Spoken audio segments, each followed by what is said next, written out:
ये एक ऐसी लड़की प्रियंका की कहानी है जो मजबूत, स्पष्ट दिमाग वाली और चुनौतियों का सामना करने वाली काफी बहादुर है।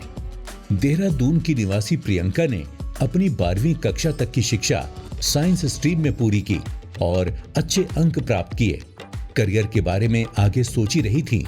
एक पड़ोसी ने सुझाव दिया कि ITI पाठ्यक्रम में दाखिला लेना करियर और आर्थिक रूप से सबसे बेहतर फैसला होगा। यहाँ देहरादून में इसी कॉलेज में मैंने गवर्नमेंट ITI निरंजनपुर से मैंने ITI किया है। मैं स्टार्टिंग से ही 12th मैंने पास किया था, तो मेरा मैकेनिकल से, जैसे रेलवे में वैकेंसीज देखती थी मैं, रेलवेज़ में भी आती हैं वैकेंसी, तो मैंने फिर सोचा कि ITI करना है ये मैकेनिकल ट्रेड से। इसमें फिटर ट्रेड से मैंने ITI किया है और इसमें बहुत स्कोप है गर्ल्स के लिए। ऑर्डिनेंस फैक्ट्री में भी स्कोप है, रेलवे में स्कोप है और HAL बहुत सारे डिपार्टमेंट में, ONGC में बहुत सारे स्कोप हैं। तो तब मैंने सोचा कि ITI करना चाहिए। इसमें मेरे भतीजे ने बताया कि ITI बहुत अच्छी है, बुआ जी इसको करा लो।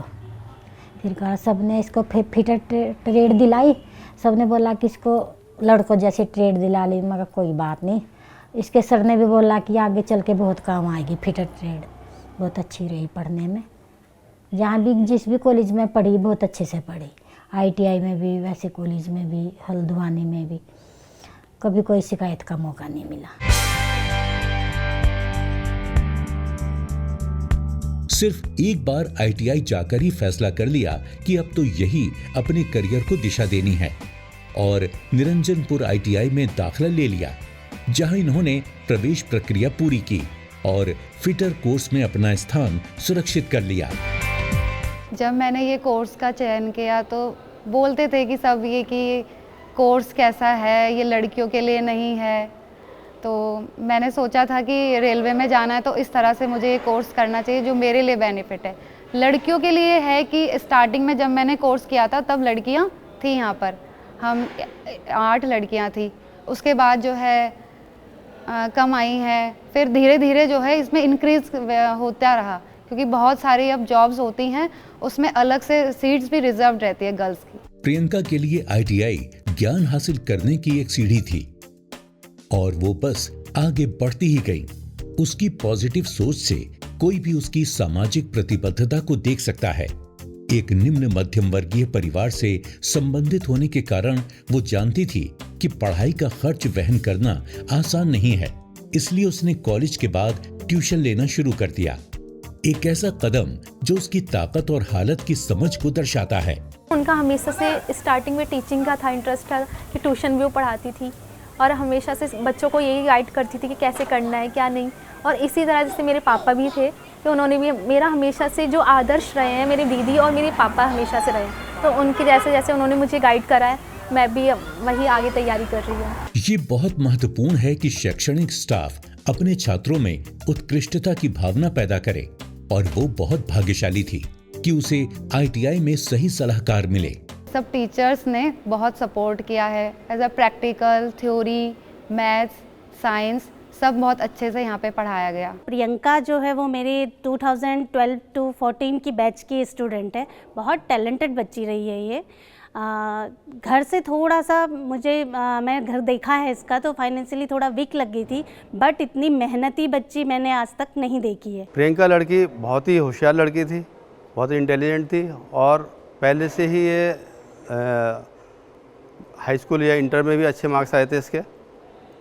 हमारी ITI से करके गई है ITI। उसके बाद 2015-16 में जब मैं CTI करने गया तो वहाँ पर भी हमें मिली है, तो हमने CTI भी साथ ही की है दोनों ने। कौशल विकास को बढ़ावा देने की दिशा में भारत सरकार का एक बहुत ही सकारात्मक कदम है, जिसके अंतर्गत पूरे देश में कार्यक्रम चलाकर विभिन्न क्षेत्रों में प्रोफेशनल्स की मांग को पूरा किया जा रहा है। ITI जो बच्चे करते हैं उनकी कैरियर अपॉर्चुनिटीज़ बहुत ज़्यादा रहती है, ठीक है। इंडस्ट्रीज़ भी यहाँ पर ITI के बच्चों को लिए यहाँ पर हमसे कांटेक्ट करते रहते हैं कि ITI के बच्चे हमको मिल जाएं। तो ITI एक्चुअली इंडस्ट्री की बैकबोन है। मेन स्किल डेवलपमेंट स्टार्टिंग ही ITI से के थ्रू ही हमें होता है, क्योंकि जिस चीज़ को हम फिज़िकली करते हैं और थ्योरेटिकल पढ़ते हैं और उससे ज़्यादा नॉलेज होता है प्रैक्टिकल से, क्योंकि यहाँ पे 70% पूरा जो काम है वो प्रैक्टिकली है। उसके बाद देन 30% थ्योरी है, उसी से रिलेटेड है वो। उसमें मैथ्स हो गया, एम्प्लॉयबिलिटी स्किल हो गया, साइंस हो गया, और मेन है थ्योरी का हमारा प्रैक्टिकल जो स्किल डेवलपमेंट स्कीम पर आधारित है। जो टेक्निकल एजुकेशन है फ़िलहाल के समय में बहुत ज़रूरी है, क्योंकि कोई भी देश है वो टेक्निकल एजुकेशन से ही तरक्की करेगा, चाहे वो इंडस्ट्री फील्ड हो या कोई भी फील्ड हो। आईटीआई में अपना कोर्स पूरा करने के बाद वो उपयुक्त नौकरी पाने की संभावनाओं को बढ़ाने के लिए अपना ज्ञान बढ़ाना चाहती थी। इसके बाद वो हल्द्वानी में CITS में चुन ली गईं। इसमें कोई संदेह नहीं कि उन्हें प्रवेश की प्रक्रिया से गुजरना पड़ा। यहाँ पे 15 to 16 मैं रही हूँ, और स्टार्टिंग में जब मैं यहाँ पे आई घर वालों से दूर था। स्टार्टिंग में मुझे काफ़ी परेशानी आई थी, क्योंकि कभी घर से दूर नहीं रहे, तो फ़ोन पे बस बात हो जाती थी। और यहाँ का माहौल अच्छा मिला, धीरे धीरे उसी के अनुसार ढल गए। शाम को वही घर की याद आती थी बहुत ज़्यादा, फिर धीरे धीरे ठीक हो गया, पढ़ाई में मन लगने लगा यहाँ पर। और सब टीचर्स समझाते थे कि बाहर रहोगे कुछ दिन के लिए डिफ़िकल्टीज़ आएंगी, लेकिन ये कि कामयाब तो हो जाओगे। तो ऐसे ऐसे सर लोग हमें समझाते थे और पूरा सपोर्ट करते थे। जो भी डाउट वगैरह होता था हमारा, सब हम ग्रुप डिस्कशन में ज़्यादा रहते थे, गर्ल्स जो थी। और आज जो हम जब साथ में पढ़ते थे ग्रुप में, अब सबकी जॉब लग गई है, बहुत अच्छे से यहाँ पे पढ़ाई हुई है। एक लड़की जिसने परिवार के सहयोग से अपना रास्ता खुद तय कर लिया था, अब वो वास्तविकता की दुनिया में कदम रखने के लिए तैयार थी। CITS से पढ़ाई पूरी करके वो वापस चली गई। मैंने 12 to 14 उसमें ITI किया है। उसके बाद मैंने 15 to 16 में मैंने CITS कोर्स किया था। उसमें हमें टीचर की ट्रेनिंग दी जाती है कि ITI वाले जो स्टूडेंट होते हैं उनको कैसे पढ़ाया जाता है, उसको मॉडिफिकेशन करके वहाँ पे एडवांस हमें ट्रेनिंग दी जाती है। उसके बाद मैंने सर 2 साल मैंने टीचिंग की है, ITI में ही पढ़ाया है। तो उसके बाद फिर मैंने अपना जॉब के लिए तैयारी शुरू करी थी। हमें देश में कौशल विकास के महत्व को बहाल करने के लिए हमारे माननीय प्रधानमंत्री जी को धन्यवाद देना होगा।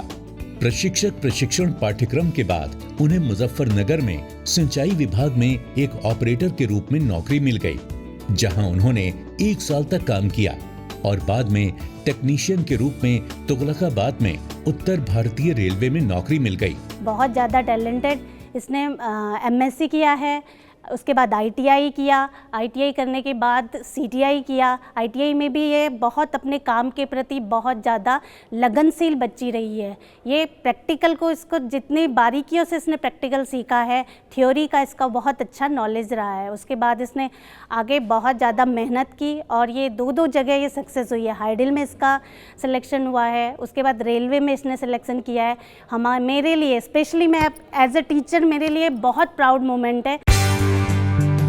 अब प्रियंका अच्छी तरह से स्थापित हो गई हैं। 2019 में इनकी शादी भी हो गई। इनके पति दिल्ली मेट्रो में काम करते हैं। मेरी वाइफ जो है, मैं कहूँगा कि एक मेरे लिए कंप्लीट वाइफ है, जो घर, ऑफिस, बच्चे, अपने मम्मी पापा, मेरे मम्मी पापा, सबका इतना जिम्मेदारी से और इतने अच्छे तरीके से जो है ध्यान रखती है। अपने भाई बहनों के लिए बहुत बड़ी आदर्श है कि उनको भी जो कोर्स इन्होंने खुद किया है वही कोर्स जो है अपने भाई बहनों को भी जो है सजेशन करते हैं कि वही करें।